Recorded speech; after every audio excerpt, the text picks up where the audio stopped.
인사하겠습니다. 샬롬, 반갑습니다. 오늘 말씀의 제목은 잡히시던 밤의 예수님의 말씀, 잡히시던 날 밤의 예수님의 말씀이 되겠습니다.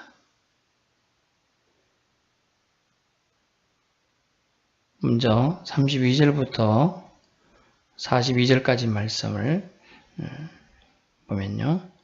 32절, 여기 앉아 있으라. 제 아들 향해서 말씀하시죠. 겟세마네 동산에서. 또 34절에 여기 머물러 깨어 있으라.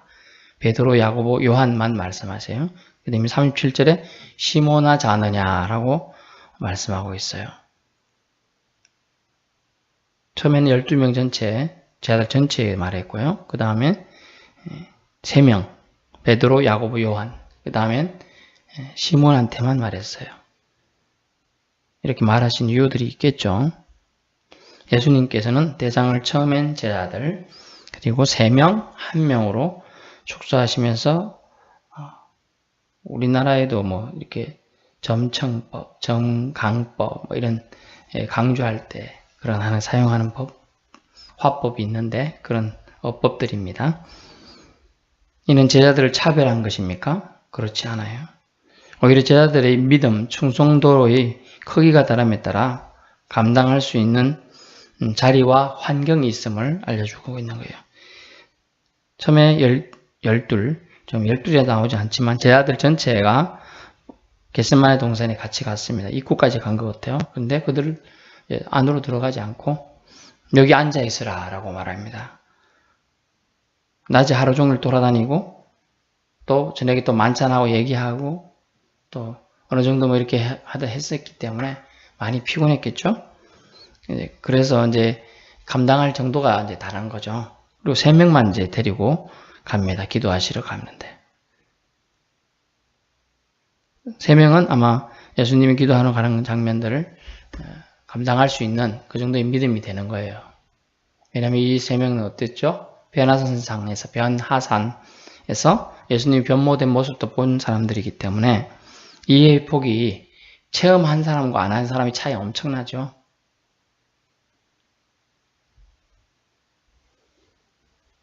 또 그리고 식사 후에 이제 겟세마네 동산에까지 갔고 그 다음에 겟세마네 동산에서 기도하는 자리까지 가는 사람이 또 다르고 점점점 감당할 수 있는 믿음의 크기가 좀 다름을 할 수 있죠. 그 다음에 누구예요? 3명이 같이 다 졸고 자고 있지만은 베드로한테만 시몬아 자느냐라고 말을 하고 있어요. 베드로 이름 베드로 계속 베드로 부르다 왜 갑자기 이때만 시몬아 자느냐 했을까요?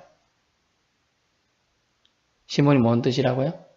갈대, 연약함이라는 뜻이에요. 그래서 이때 베드로가 연약한 인간의 육체적 몸을 입고 있다는 걸 상징적으로 말하고 베드로가 아주 시험을 당할 입장에 있다는 걸 또 알려주고 있는 장면이기 때문에 그렇습니다. 사람은 누구나 쉬어야 됩니다. 며칠 동안 잠을 못 자거나 하루에 수면 시간이 부족하면 온몸이 나른하고 아프고 심지어 심장은 떨리고 손방은 저려요. 저도 지금 며칠 동안 계속 그런 식으로 있다 보니까 지금 눈도 계속 떨리고 아프고 좀 그런 형국이에요. 물론 이제 겨울에 난방 하다 보니까 공기도 좋지 못하고 각종 그런 거에 의해서 건조한 대기 때문에 그럴 수도 있겠습니다만은 피곤함인 사람은 연약한 육신을 입고 있어서 피곤하면 넘어질 건덕지가 많아요. 넘어질 건덕지. 핑계거리가 생긴다는 뜻도 되죠. 그래서 제자들이 가는 길이 다르고 예수님이 가는 길이 다릅니다. 하지만 제자들도 마지막 만찬에 참여했기 때문에 예수님의 마음을 이해하는 폭이 좀 있을 거라 생각했지만 그 크기가 다르기 때문에 겟세마네 동산 입구까지 가는 사람들, 또 그 안에 들어가서 예수님이 기도하는 데까지 따라간 사람들, 하지만 예수님의 기도 자리까지는 못 간 사람들 다 다르게 나오죠. 마지막 순간에도 이렇게 주님께 쓰임받고 선택되고 사용되는 사람이 다 차별, 차별보다는 구별 맞겠죠? 구별되는 사람이 있다는 걸 알 수가 있어요. 하지만 예수님은 놀라운 예주력을 오늘 보여주는데 33절 베드로와 야고보를 요한을 데리고 가실 심히 놀라시며 슬퍼 데리고 가고 있는데 그 자리 기도의 자리가 아마 가니까 영감이 강력하게 파워가 오는 것 같아요. 그래서 심히 놀랐고 슬펐어요. 심히 놀라는 건 마음이 놀랬다. 영적인 고민과 번뇌에 속했고요. 슬펐다. 육적인 고난이 올 걸 알고 있어서 슬펐다. 자기의 운명을 아는 것이 좋을 것 같지만 실제로는 좋지 못함을 또 알 수가 있죠. 그래서 어떻게 말했습니까? 예수님이 내 마음이 심히 고민해 죽게 되었으니 너희는 여기 머물러 깨어있으라라고 요청하. 이 깨어있으라는 단어는 물론 잠자지 말고 있어라. 왜 안 자고 있어야 돼요? 피곤한데. 좋을 수도 있죠. 근데 그 얘기는 깨어서 나의 기도를 도와달라. 그런 의미가 들어가 있는 겁니다. 그래서 그 의미를 우리가 좀 생각해 볼 필요성이 있습니다. 근데 37절에 보니까 피곤하고 추위로 지쳐 있어가지고 오니까 예수 제자들이 모두 자고 있었어요. 37절 돌아오 제자들이 자는 것을 보시고 다른 사람들한테 성격이 예민한 사람 있잖아요. 까칠한 사람들이 그렇게 하면 어떻게 하죠? 따지고 들고 화낸단 말이에요. 근데 그래도 자기를 다 알고 수지자의 역할을 하는 사람한테 대표성을 혼내는 겁니다. 한 명한테 이렇게 베드로에게 말씀하시되 베드로야 자느냐가 아니고 점점 말처럼 시몬아 자느냐 네가 1시간도 깨어있을 여기 1시간이 우리가 생각하는 60분을 말하는 게 아니에요. 기도의 시간, 요청되는 시간, 중보를 할 수 있는 시간, 그런 의미로 이해하셔야 됩니다. 그리고 유독 베드로에게 그렇게 말한 이유는 대표성적인 인물이기도 하지만 호언장담도 했잖아요. 바로 좀 전에. 지난주 볼 내용 뭡니까? 내가 차라리 죽을지라도 주님 버리지 않겠습니다. 막 이렇게 호언장담하던 그 차라리 몇 시간도 채 안 됐어요, 지금. 그래서 베드로는 자기가 말한 게 있기 때문에 아마 이런 질책을 해도 감당할 수 있을 거라고 주님은 생각하셔서 했고 실제로 베드로는 그거에 대한 아무 말을 하지 않기 때문에 그것을 받아들였다는 걸 알 수 있어요. 왜냐하면 따지기 좋아하잖아요, 베드로가. 또 나서기 좋아한단 말이에요. 예수님한테 안 따졌지만 잡으러 온 대제사장의 종이 뭔 한 일이 없지만 다른 성경 병행 구절에선 말고라고 나오지 않습니까? 말고의 길을 쳐서 떨어뜨린다.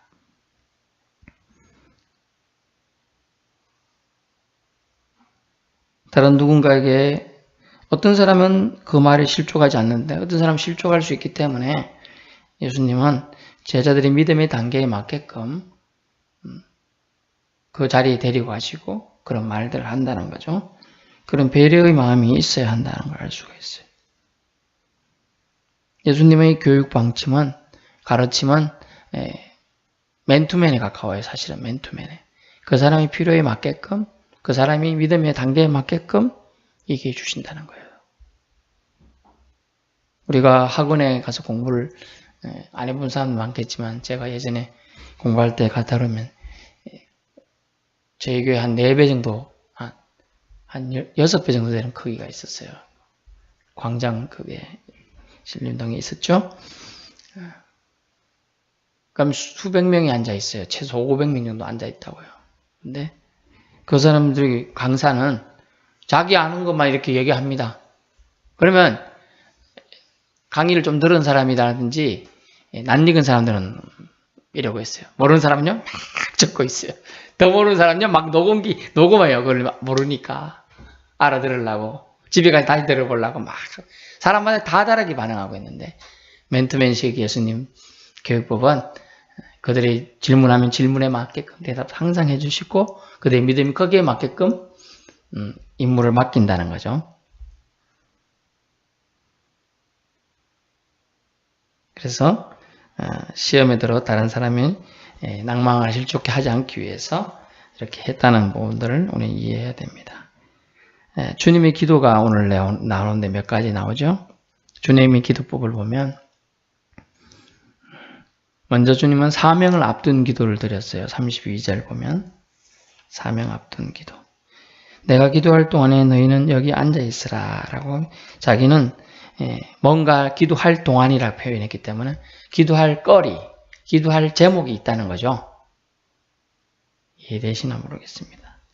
기도할 제목이 있는 걸 아시고 기도하러 가시는 거예요. 사명을 앞둔 기도. 즉 우리가 뭔가 중요한 일이 있을 때 나는 할아버지가 믿음이 좋고 아빠가 믿음이 좋으니까 나는 기도 안 해도 될 거야. 그건 큰 오산이에요. 기도해야 돼요. 자기 기도에 자기 믿음에 따라서 하나님이 축복 주시는 거예요. 사실은. 물론 성경에 3, 4대뿐만 아니라 1000대까지 축복하리라 그런 말이 있긴 있습니다. 하지만 그 한 사람이 믿음이 없는데 그렇게 좋나요? 아주 멋진 히스기야 왕에게 멋진 아들이 나왔나요? 없어요. 임금이. 완전 최악의 왕들이 나왔어요. 최악의 왕들. 믿음이 없으면 자기 믿음으로 써야 돼요. 그래서 주님은 어떤 일을 앞섬에 있어서 항상 기도로 하고 나아가셨다. 사명을 앞둔 기도는 꼭 필요하다. 우리가 우스갯소리로 말하지만 전쟁을 위해서는 며칠 기도하고 결혼을 할 신부를 위해서 며칠 기도하고 직업을 위해서는 며칠 기도하라. 그런 얘기들이 있어요. 그 며칠은 다 달라요. 1년 하는 것도 있고 3일 하는 것도 있고 한 달 하는 것도 있고 기도 양이 다른 거예요. 그만큼 중요하고 신중하다라는 얘기 되겠습니다. 사명을 앞둔 기도 우리도 해야 한다는 걸 알 수 있어요. 목표의식이 있습니까? 기도해야 되죠. 목표가 없는 사람 기도 안 하죠. 일어나지도 않아요. 아침에. 일어날 이유가 없으니까요. 사명을 앞둔 기도는 그 사람을 살게 할 힘이 된다. 그 다음에 기도 방법이 나오는데 예수님이 짧게 한 절에 나와 있지만 예수님의 기도 방법은 35절 조금 나아가사 땅에 엎드려 두 가지예요. 예수님은 제 아들과 친했습니다. 하지만 예수님이 제 아들 바로 옆에서 기도하지 않았다는 거예요. 다른 표현에 보니까 돌 던질 만큼 거리로 떨어져서의 표현이 있어요. 다른 병행 구절에 보면 돌을 여러분 옛날에 공 멀리 던지기 해보셨나요? 초등학교 때? 어떤 사람은 많이 던지는 사람은 몇백 미터 던지지만 보통 100m 못 던져요. 100m를. 못 던진다고요. 진짜 어른들이 아주 쪽팔린 정도는 그렇지만 못 던집니다. 그러면 돌 던질 말 여기서 말하는 거는 우리가 장난으로 돌 저 정도 던지면 한 20, 30m 던진다 봅니다. 그 정도까지 떨어져야 되는 이유가 뭡니까? 다른 사람을 신경 안 쓰고 자기가 기도에 집중할 수 있는 거리예요. 이제 너무나 급하면 뭐 누가 있든 말든 막 할 수는 있겠지만 실제로 내 기도를 들을 수도 모른다 이러면 자기가 잘못한 걸 기도할 수 있겠어요? 못해요. 그럼 속으로 기도한다고요. 속으로 기도하면요. 기도가 깊이로 안 갈 때가 많아요. 하다가 멈출 때도 많고 잡생각이 눌려버려서 그 기도가 사라질 때도 있어요. 그래서 예수님이 하신 기도는 조금 나아가셨다. 떨어져서 기도했다는 거예요. 또 다른 방법은 뭐가 있었죠? 엎드려라고 돼 있어요. 땅에 엎드려.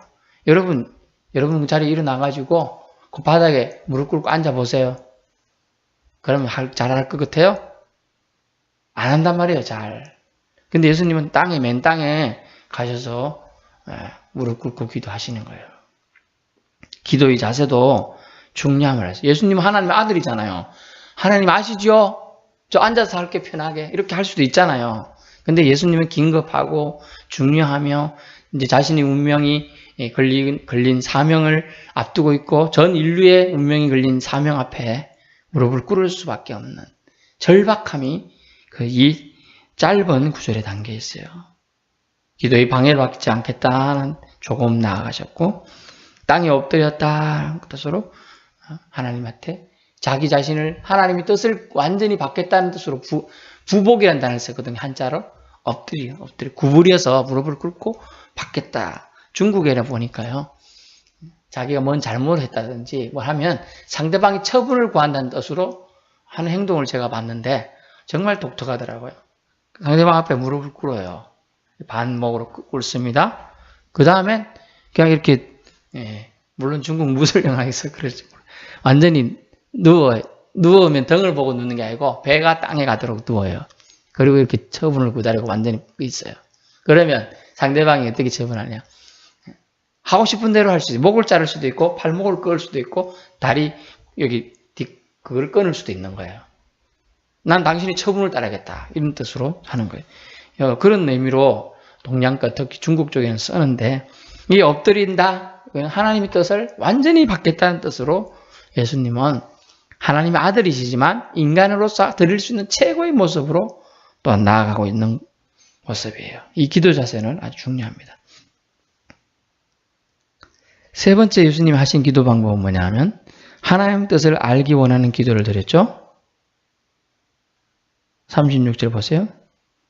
35절 뒷부분에 될 수 있는 대로 이때가 자기에게서 지나가기를 구하여. 여기 될 수 있는 대로가 뭐냐면 하나님의 뜻대로란 뜻이에요. 우리는 오해할 여지가 있는데 번역은 땅에 엎드려 하나님 뜻대로 이때가 자기에게서 지나가기를. 자기 뜻으로 즉 하나님 예수님 뜻으로 지나가려면 나에게 예수님한테 고난이 안 오고 십자가 안 지는 거예요. 근데 여기에서 될 수 있는 대로 이건 하나님의 뜻대로 이때가 자기에게 지나가는 거. 하나님의 뜻대로 이때가 자기에게 지나가듯이 뭘까요? 통과하는 거죠. through. 하나님의 뜻이 예수님을 통과해서 가는 거. 그것은 뭐냐? 예수님 그 뜻을 그냥 수행하는 걸 말하고 있어요. 어려운 말입니다. 하나님의 뜻을 알기 원하는 기도 36절. 아빠 아버지여 아버지께서는 모든 것이 가능합니다. 이 산을 넘겨서 옮기시옵소서. 그러나 나의 원대로 마시옵고 아버지 원대로 하옵소서라고 기도의 요청을 하나님께 기도로 나아가고 있어요. 자기 마음을 요청하고 있는 거죠. 근데 아버지 뜻대로 해달라고 하죠. 하나님 뜻을 알기 원하는 거예요. 사실은. 정말 하나님 뜻이 그렇습니까? 정말 그렇습니까? 왜요? 성자 하나님으로 이 땅에 오셨지만 이 땅에서 사는 동안은 육신을 입고 육신의 지배를 99% 육신의 지배를 받고 있는 사람이거든요. 먹어야 되고 자야 되고 화장실 가야 되고 추위를 느껴야 되고 고통을 감내해야 되고 이런 부분들이 있는 거예요. 그래서 하나님 뜻을 알기 원하는 기도를 주님은 드리고 있다. 마지막 주님이 드린 기도법이 뭡니까? 끈기 있는 기도예요. 끈기 있는 기도. 41절 보세요. 세 번째 오사라는 세 번이나 동일하게 같은 제목으로 가지고 기도하러 나아갔다는 걸 알 수 있죠. 기도 우리는 어때요? 한 번 하고 두 번 하면 지칠 가능성이 많아요. 세 번까지 안 하는데 예수님은 세 번까지 지금 동일한 기도 제목을 가지고 나아갑니다. 그래서 3재판이 좋아요. 최소 세 번은 시도해야 된다. 트라이, 시도해야 된다. 세 번은 시도해야 된다. 뭐에? 기도할 때. 한 번 하고, 이번엔 잘 안 됐네? 실수니까 뭐, 다음번 잘해보지. 뭐, 이런 걸 수 있잖아요. 근데 세 번까지 하기는 쉽지 않거든요. 세 번은 해야 된다. 뭐, 이 횟수는 결국 뭐냐? 끈기 있게 주님은 세 번째 이미 갔다 오셔서 자기 뜻을 하나님 뜻을 알았습니다. 그래서 더 이상 할 필요가 없었어요. 그러니까 하나님 뜻을 알 때까지 끈기 있는 기도를 해야 함을 본문에서 말해주고 있는 겁니다. 끈기 있는 기도를 우리는 드려야 한다. 39절에도 나오죠. 다시 나아가 동일한 말씀으로 기도하시고 이 표현이 있잖아요. 그래서 기도를 해야 한다는 걸 알 수가 있어요. 그래서 주님의 기도는 이 시기를 거치지 않고 지나가게 해주소서가 아니에요. 사실은 하나님의 뜻에 맞는 방법으로 이 시기를 지나가게 해주소서요. 하나님 뜻에 맞는 방법. 예수님은 감당할 몫이 무거웠습니다. 그래서 옮겨주소서라는 인간적인 기도도 드린다는 거예요. 그렇기 때문에 여기서 우리 놓치지 말 게 있는데 예수님은 인간이신 예수예요. 그래서 이단들은 주장할 때 뭐라고 했느냐? 예수님은 신이신데 신이시기 때문에 고통을 안 느꼈을 거야. 이런 말하면서 예수님이 이렇게 말은 했을지라도 하나도 안 느끼게 하나님 내가 고통을 안 느끼게 해주십시오. 이렇게 기도했을 거라고 막 이렇게 얘기하면서 이단적인 얘기를 하는 거예요. 그래서 신, 인, 동, 형, 설 뭐 이런 것도 있습니다. 신과 인간은 같은 행질이다. 뭐 별 이단들이 얘기 학설들이 많은데 예수님은 하나님이십니다. 아멘. 예수님은 또한 사람이십니다. 그러므로 같이 고통을 느끼신다는 거예요. 그래서 예수님은 하나님이시다 이것만 주장해도 이단이고 예수님은 인간일 뿐이다 라고 주장해도 이단인 겁니다. 그것을 여기서 우리는 기억해야 합니다. 오늘 교훈이 있는데요. 제자들도 육신을 입고 있는 사람입니다. 그래서 세 제자도 사람입니다. 베드로도 사람입니다. 예수님도 심적 육적 고통을 느끼는 통째로 느끼는 사람입니다. 제자들은 자기도 졸기도 하지만 잠자기도 졸기도 하지만 예수님은 졸지도 주무시다 못하고 꼬박 밤을 새고 이제 육적 영적 고뇌와 맞닥뜨려야 했습니다. 그래서 주님은 씨름의 기도를 하고 있는 거죠. 씨름의 기도로 밤을 새는 거예요. 이 상태로 바로 주님은 잠 한번 주무시지도 졸지도 못하고 십자가의 길을 걸어가시게 됩니다. 43절부터 잡히시는 장면이 나오죠. 금과 몽치로 나왔느냐? 왕을 맞이하러 온 자세가 아니죠. 그래놓고 나중에 쓸 때 어떻게 썼어요? 유대인이 왕, 나자렛 예수 뭐 이런 식으로 쓴단 말이죠. 48절 강도를 잡는 것처럼 왔구나. 이것은 예수님의 배신, 예수님을 배신한 사람들에 대한 예수님의 아픔이 담겨있는 말이에요. 사실은. 그들을 비난하는 것처럼 보이지만 예수님은 십자가상에서 뭐라고 했죠? 주여 저들이 하는 죄를 알지 못하나이다 라고 말했어요. 그들을 불쌍히 여기는 기도를 드리는 걸 봐서 주님은 지금 강도를 잡는 것처럼 나왔구나 라고 그들을 혼내는 것처럼 보이지만 그런 의미가 아니에요. 자, 거기는 그들이 너희가 날 영접해야 될 자리인데 사실은 내가 그러지 않는 배신의 모습이구나. 인간들이 하나님을 배반하고 있구나. 그래서 안타깝게 여기는 호소임을 알 수 있어요. 그래서 그 호소가 어떻게 나옵니까? 41절에 보라, 42절에 보라 이렇게 돼 있어요. 감탄문으로 나와 있다는 거죠. 안타깝게 여기고 있죠. 왜냐하면 예루살렘 일성 때 어땠죠? 사람들이 예수님을 엄청나게 환호하며 환영했다고요. 호산나 호산나 다윗의 자손이요 우리를 구원하소서 라고 이렇게 했단 말이에요.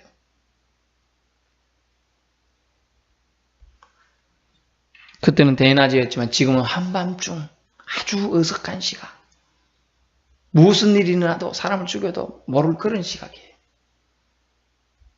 그것도 군호를 짜서 했다 그랬잖아요. 군호. 작전을 짰다. 군호가 뭡니까? 군대에서 신호를 짰다는 거예요. 신호. 아주 극악무도한 죄수를 잡으려고 하는 첩보작전처럼 했다는 얘기인데 늘 너에게 나는 오픈되어 있었다. 주님은 그래 말하면서 그러나 그때는 하나들은 지금 하는구나. 그러면서 어둠의 세력들을 맞이하시는 예수님의 의연함이 이 구절에 들어가 있습니다. 나를 파는 자가 가까이 왔느니라. 일어나라 함께 가자 보라 라고 말하면서 그것을 맞아들이게 되는 것이죠. 우리 마가복음에 나오지 않지만 병행구절인 마태복음 이런 데는 어땠어요? 내가 예수다 그런 말을 합니다.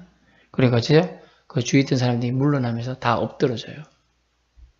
엎드러진 다음에는 뭐 광풍이 나와서 넘어지고 자빠지고 하는 게 아니고 그냥 그 의연함과 호연지기에 또는 너무나 담대한 모습에 기가 눌려서 이제 가서 이제 뒤로 물러서면서 주저앉아 그런 행태를 하게 되는 겁니다.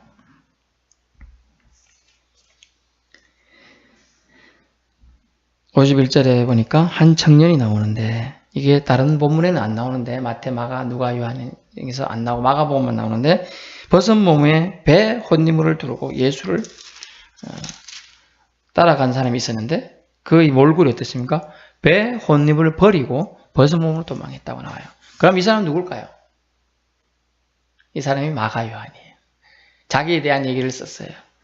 근데 한 청년이라고 하는 이유는 물론 청년이었지만 자기 이름 밝히기는 자기가 말하기는 좀 쑥스러웠고 또 자기 치부를 나중에 돌아보면서 썼기 때문에 안타깝고 자기가 예수님을 사랑한다고 자기도 고백했었는데 안 떠난다고 말했는데 자기가 떠나는 걸 부끄러워하면서 쓴 구절이에요. 그러면서 자기 치부를 드러내는데 어떻게 됐냐. 마가 요한은 부자였다 그랬어요. 사도행전에 뭐가 나오죠? 마가 다락방. 다락방까지 있는 사람 부자예요. 120명이 들어갈 정도의 다락방이면 엄청난 큰 거죠. 그래서 이 혼리불이 뭐냐면 배로 만드는데 배가 고위층이나 부자들이 쓰는 이불이래요. 배의 혼리불이. 그래서 그 사람이 이걸 입고 있다가 자기 아마 집 근처에서 있겠지만 집 근처였는지 몰라도 이따가 저녁 때쯤 나와본 거예요. 예수님 어디 간다 해서 이렇게 추측하는 설이 있습니다. 그래 나와봤는데 자다가 나왔으니까 속옷을 입었는지 어쩌는지 잘못 하여튼 이걸 걸쳐 제대로 옷을 안 입고 배 혼입을 베이블 하나 덮고 이렇게 나온 겁니다. 이렇게 해서 그러다가 너무나 놀랐나 보지 그걸 벗고 그냥 도망쳤다 그 얘기하고 있습니다. 이게 뭐냐면 사실성을 반증해 주는 장면이죠.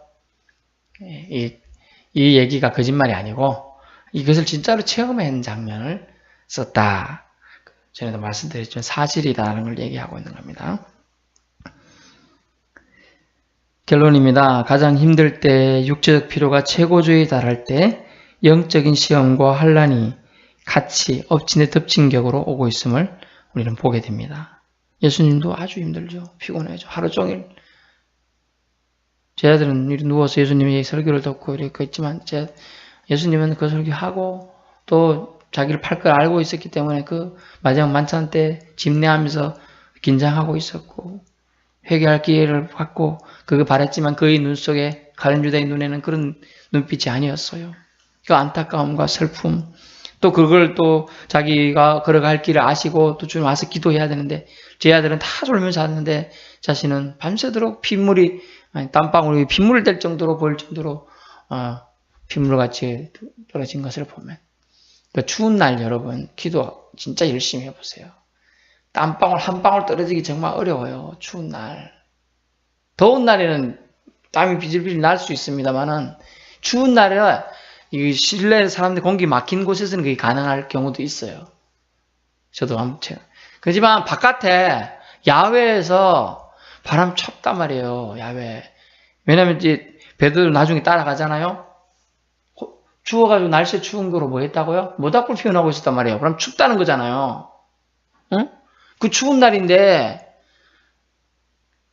이 한 청년은 추워서 배 이불까지 덮고 지금 갔는데 추운 날인데 지금 그걸 생각해 봐야지. 그런 입장도 생각해야 되는 거죠.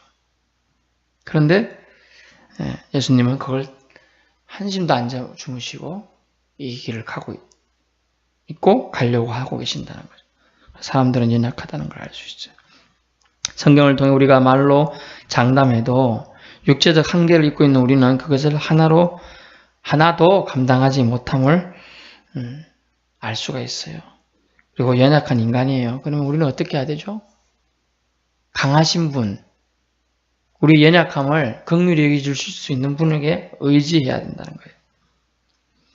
육적 피곤함이 엄습해왔을 때 영적 시험을 감당 못하고 쓰러진 제자들의 모습과 이런 상황을 위해서 주님은 기도하셨습니다. 예수님 끝까지 자신의 길을 가시기로 기도로 결단하시는 예수님의 모습이 대조적이죠. 연약함에 쓰러져 자고 시험당하고 이런데 예수님은 끝까지 기도로 그 모습을 그 난관을 돌파하기를 원하고 계신다. 우리는 연약함을 인정하고 깨어있어야 함을 다시 주님 말씀을 통해서 알게 됩니다.